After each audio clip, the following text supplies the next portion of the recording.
I love being a part of BA because it is a part of my purpose of being a server. So being that supporter in the background, saying, okay, this gotta get done, that get it done. Admin D's like, all right, Lisa, take care of that. Get that smile from her. Get that smile from senior pastor. We good to go.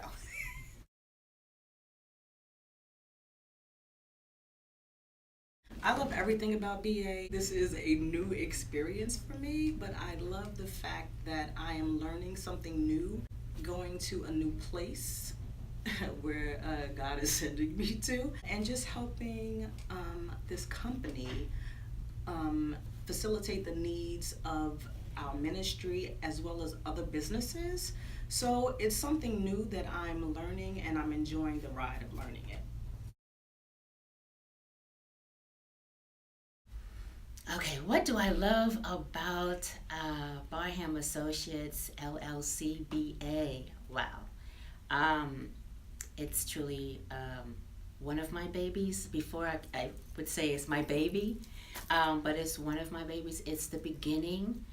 Um, it was, it's just, even now, just thinking of it, it's very just moving because Pastor saw something in me that I couldn't see. And he's like, you can do this. You can have your own business. There's so many, lawyers and partners and CEOs and COOs who would love to, work with you. And so I decided to just one day start the business with him, Pastor, just being the president, and I'm the co-president, and just to lead me and guide me, and but Pastor has his companies for so many years, and so he knows what it is to be an entrepreneur. So it was just a great experience opening up Barham Associates BA and having wonderful clients, and it taught me so much as a owner of a company. um, is it a lot of work? Absolutely. Is it tough? Absolutely. But it's so rewarding to know that it's my company and I run it and I call the shots. And it's quite rewarding. So I wouldn't trade it for the world.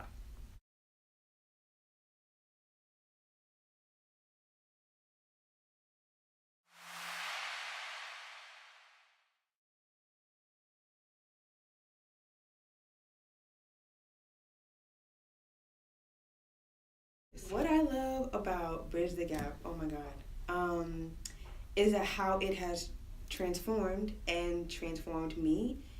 Bridge the Gap started off as what was supposed to be, a behavior management style kind of company. Dr. B was speaking to me, and I was expressing some things, and God was dealing with me in the conversation, and we had this whole plan. And then it turned into this culture thing, and then it became just bridging the gap. So when you think about a bridge, I can put a bridge over a street and you're going to end up exactly where you could have gone if you would have just took the road. But bridging the gap means that you had no way of getting from where you are to where you want to go. And for me personally, Bridge the Gap has allowed me to bridge some gaps in my own life.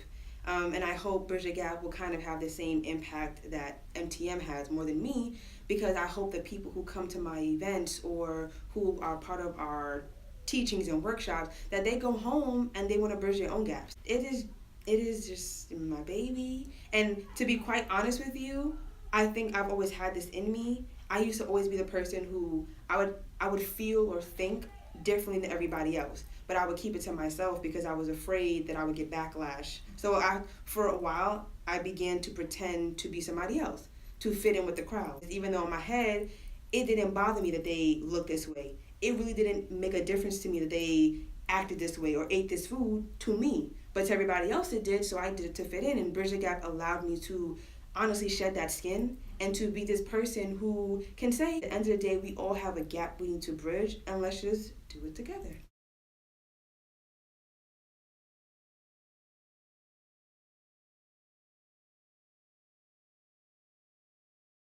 At the beginning of every event, I am in a panic, but that's my personality because I have to make sure I got everything off my checklist.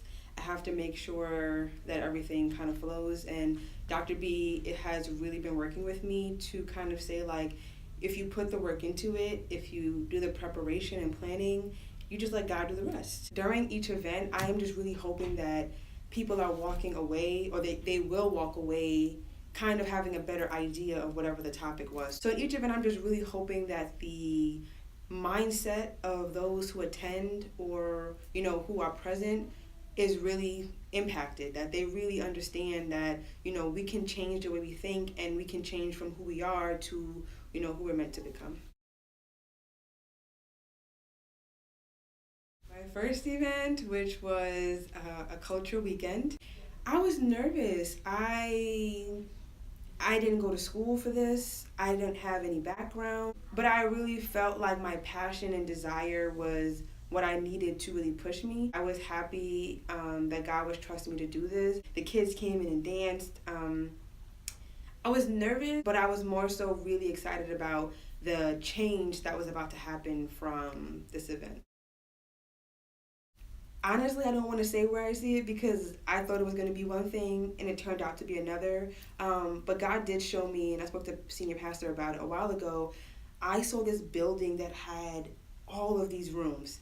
And in each room, it was something different happening in each room. You know, in one room, it was like painting going on, but it was more than painting in the room. It was like they were bridging the gap between, like, you know, their ADD and painting. And then in another room, it was like reading going on, and they were bridging the gap between, like, their emotions and reading. So it was a whole bunch of different activities happening in this one place, but in each different space, they were bridging the gap. So I kind of just see Bridge the Gap being a place where people can come or bring to wherever they are when they have no clue, or they're stuck on how to bridge this gap they feel in their life, in their heart, in their mind, in their family, or that they see somewhere. And us just being a helping hand in that building process to get from where they are to where they can be.